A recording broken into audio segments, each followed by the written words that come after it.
जिसका जो मन कर रहा है, जिसमें जिसको आसानी है, उसमें उसको पढ़ने दीजिए।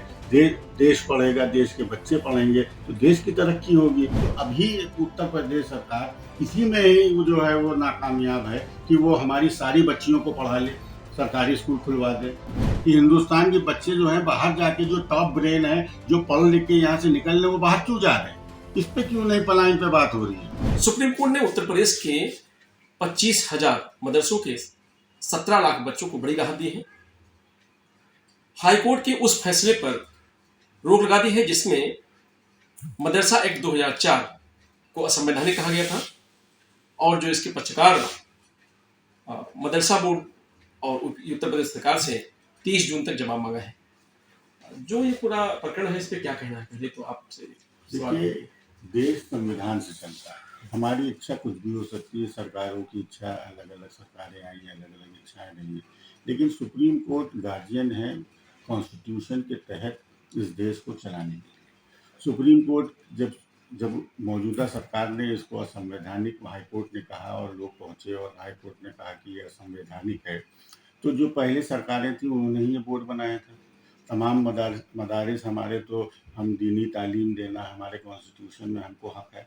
जैसे जो सनातन धर्म से जुड़े हुए हैं उनको वेद और पुराण सीखने का, जो संस्कृत में जो वेद और पुराण है उनको सीखने के लिए एक गुरुकुल है और तमाम संस्थाएं हैं। वैसे हमें भी वो जो हमारी अरबी फारसी जो भाषा में जो हमारे जो मदारिस हैं वो चल रहे हैं। आपने ही उसको पीछे पड़ के बहुत से मदारिस को जो है वो मदरसा बोर्ड बनाकर उसमें दर्ज कराया और दर्ज कराने के बाद उसमें आपने जो है सारी जो है एक बोर्ड के तहत जो यूपी बोर्ड से मिलता जुलता है उसमें मैथ्स, इंग्लिश, हिंदी, एक तरीके के स्कूल की नुमा एजुकेशन आपने दे दी। माध्यम अलग हो सकता है, कोई इंग्लिश मीडियम है, कुछ हिंदी मीडियम है, कुछ मराठी है, कुछ गुजराती है, ये उर्दू मीडियम है जिसमें बच्चों को उसमें आसानी रहती है। टीचर्स जो हैं उर्दू से जो पढ़े लिखे उनको नौकरी मिल गई, वो पढ़ा रहे हैं। तो एक माध्यम से अगर आपको कोई दिक्कत है कि उर्दू में क्यों हो रही है, संस्कृत में ही क्यों हो रही है, सिर्फ एक ही भाषा पूरे हिंदुस्तान में होनी चाहिए कि हिंदी है तो इंग्लिश भी हटा दीजिए आप।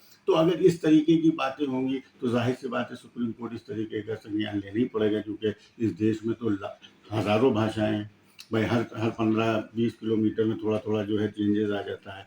हर स्टेट की अलग अलग भाषा है, तो हर स्टेट बोर्ड है वहाँ जो है मातृभाषा उनकी है। तो आप किसको किसको बंद कर देंगे, और किसको किससे आप जो है बैठ खा के जो है बंद कर देंगे। जैसे साउथ जाइए तो वहाँ हिंदी को हो गया, तो क्या आप वहाँ एक प्रतिस्पर्धा क्रिएट कर देंगे अपने ही देश में कि नहीं नहीं हिंदी होगी, नहीं नहीं तमिल होगी, नहीं नहीं। अरे जिसका जो मन कर रहा है, जिसमें जिसको आसानी है, उसमें उसको पढ़ने दीजिए। देश पढ़ेगा, देश के बच्चे पढ़ेंगे तो देश की तरक्की होगी। असल मुद्दा होना चाहिए कि देश जो है सुपर पावर बने। तो सुपर पावर तभी बनेगा जब हमारे हर बच्चा जो है वो एजुकेटेड होगा, उसमें वो काबिलियत होगी। हम जिस भाषा में हमको आसानी है सीखने की, हमको उस भाषा को वो सीखने देना चाहिए। हमारा फोकस होना चाहिए, चाहे वो हिंदी मीडियम स्कूल हो, चाहे उर्दू मीडियम हो, चाहे इंग्लिश मीडियम हो, वहाँ की एजुकेशन सिस्टम को मजबूत करें, वहाँ के टीचरों की क्वालिटी को मजबूत करें, जो वहाँ का सिलेबस है उस पर ध्यान दें कि वो सिलेबस ऐसा हो कि जिससे जो है हमारे बच्चे जो है डॉक्टर, इंजीनियर, साइंटिस्ट, रिसर्च का सिस्टम उसमें हो। तो इस पे ना करके वो सिर्फ एक धर्म और विशेष करके और राजनीतिक जो है वक्ती लाभ पाने के लिए इस तरीके की जो है जजमेंट आते हैं, और इसी तरीके के जजमेंट पे जो है लोग गए। ये खुशी की बात है कि सुप्रीम कोर्ट ने इस पे जो है संज्ञान लेते हुए इस पे जो है नोटिस मांगा है। अब देखते हैं कि नोटिस के बाद इस पे रिजल्ट क्या आता है, फैसला, अंतिम फैसला क्या होता है, क्योंकि इससे तमाम बच्चे वहाँ जो पढ़ रहे हैं या जो तमाम टीचर्स जो वहाँ जुड़े हुए हैं, उनकी परिवार उनसे सब जुड़े हुए हैं, उन सब पे इफेक्ट पड़ता है। जो पढ़ रहे थे वो उनको बीच में ये नहीं किया, वो कहाँ सेटल होंगे, कहाँ जाएंगे।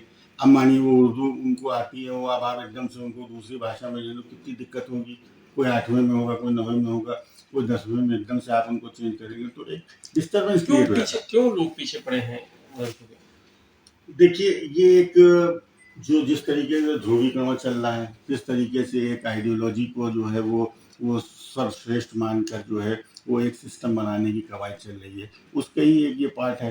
तमाम आप देखिए, ये जो हिंदुस्तान है वो जब आज़ाद हुआ था तब भी सब लोग थे, लेकिन उस वक्त के जो नायक थे उन्होंने जो है ये चीज़ का ध्यान रखा कि इस देश को अगर आपको वास्तविक रूप में सुपर पावर बनाना है, अशोका के टाइम वाला, अकबर के टाइम वाला, तो आपको वही नीतियाँ लेनी पड़ेगी जिसमें सभी धर्मों को, सभी जात बरादरियों को आपको उसी तरीके का मान सम्मान और वो जो है वो देना पड़ेगा, ताकि उनको एक भारत की जो है उनके अंदर की फीलिंग आए।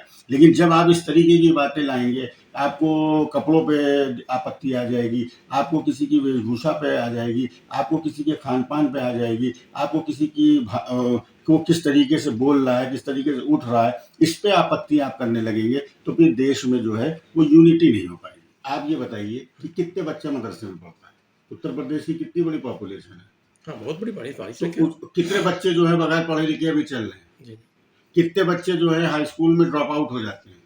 कितनी बच्चियां जो है स्कूल छोड़ दे रही हैं क्योंकि वहाँ जो है वो उनको सिक्योरिटी नहीं महसूस होती है। तो अभी उत्तर प्रदेश सरकार इसी में ही वो जो है वो नाकामयाब है कि वो हमारी सारी बच्चियों को पढ़ा ले, सरकारी स्कूल खुलवा दे।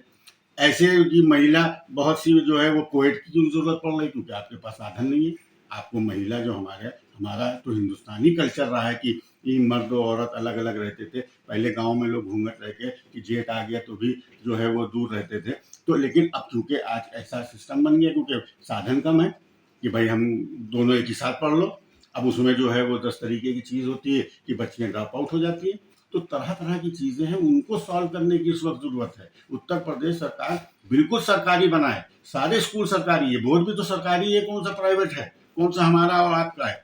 हमारे और आपके पास इतनी ताकत ना है। बाकी जो मदरसा बोर्ड में रजिस्टर्ड नहीं है मदरसे, तो वो तो पढ़ा ही नहीं, वो तो दीनी तालीम पढ़ा रहे। इसमें आप साइंस और एक हाथ में कंप्यूटर और एक हाथ में वो जो प्रधानमंत्री ने बात की थी उस तहत पे जो ये मदरसे बोर्ड में तमाम लोग मदरसा बोर्ड बनाया गया। तो बोर्ड तो सरकार ने बनाया, सरकार के अधीन सारी इसमें पॉलिसीज बनी है। इसमें कोई उलमा कराम कोई उन्होंने तो नहीं बनाया, उनके तो नदवा और देवबंद और ये सब चल ही रहे हैं। तो वहाँ तो वो दीनी तालीम दे रहे हैं और वो उसमें रजिस्टर हम कह सकते हैं कि ये सारी चीजें हटा के अगर सुविधाएं अगर बेहतर की जाए, हाँ, तो ज्यादा बेहतर होगा। तो जाहिर सी आप सुविधा बेहतर करिए। हर बच्चा क्यों बड़े बड़े नेताओं के लड़के क्यों विदेश में पढ़ रहे हैं?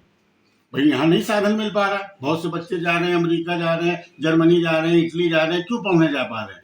ऐसी क्या वजह है कि हिंदुस्तान के बच्चे जो है बाहर जाके जो टॉप ब्रेन है, जो पढ़ लिख के यहाँ से निकल रहे, वो बाहर क्यों जा रहे हैं? इस पे क्यों नहीं पलायन पे बात हो रही है? ये जो सबसे बड़ा मुद्दा है कि जो हमारा ब्रेन है, जो नासा में जाके बैठ के जो है वो वहाँ की तरक्की में हाथ दे रहे हैं, तो हिंदुस्तान की तरक्की में क्यों नहीं आ रहे? सरकार ने यही तो कहा था कि मदरसे के बच्चों को हम लैपटॉप देंगे हाथ में, आप देंगे। अभी जो सिस्टम बना है उनके लोग जो जा पा रहे हैं, मतलब कुछ ना कुछ कमी तो है ही ना सर, कि जो आपके पास साधन है, जितना IIT और ये है, एम्स हैं, जो और मेडिकल कॉलेज हैं, इतने बच्चे बैठते हैं, उसमें से कितने ही बच्चे बेचारे सिलेक्ट हो पाते हो, कितने नहीं हो पाते हैं। उनके पास साधन नहीं, वो पैसे से कहाँ जाए। बहुत से स्कूल हैं जो बच्चे जो है सड़कों पे, आप जाइए, हजारों बच्चे जो है सड़कों में हैं, हजारों बच्चे जो है वो जो है 14 साल की उम्र से कम जो है वो काम में लगे हुए हैं, घरों में काम में लगे हुए हैं, दुकानों पे काम पे लगे हुए हैं। इन बच्चों को कैसे स्कूल मिलेगा?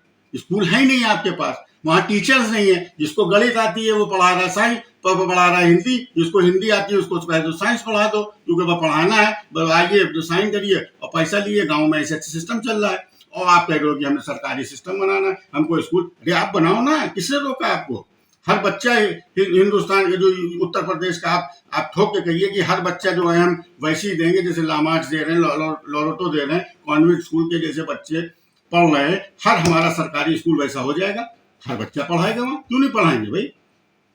भाई जब राइट टू एजुकेशन है तो जिनके पास पैसा नहीं होगा तो वो भी अपने बच्चे को पढ़ाए। हर बच्चा, हर माँ बाप चाहे जिस कम्युनिटी का हो, वो चाहता है मेरा बच्चा जो है वो कूड़ा बिनने वाला भी चाहता है कि मेरा बच्चा अफसर बने, लेकिन वो कहाँ से पढ़ा देगा? वो किस स्कूल में ले जाएगा?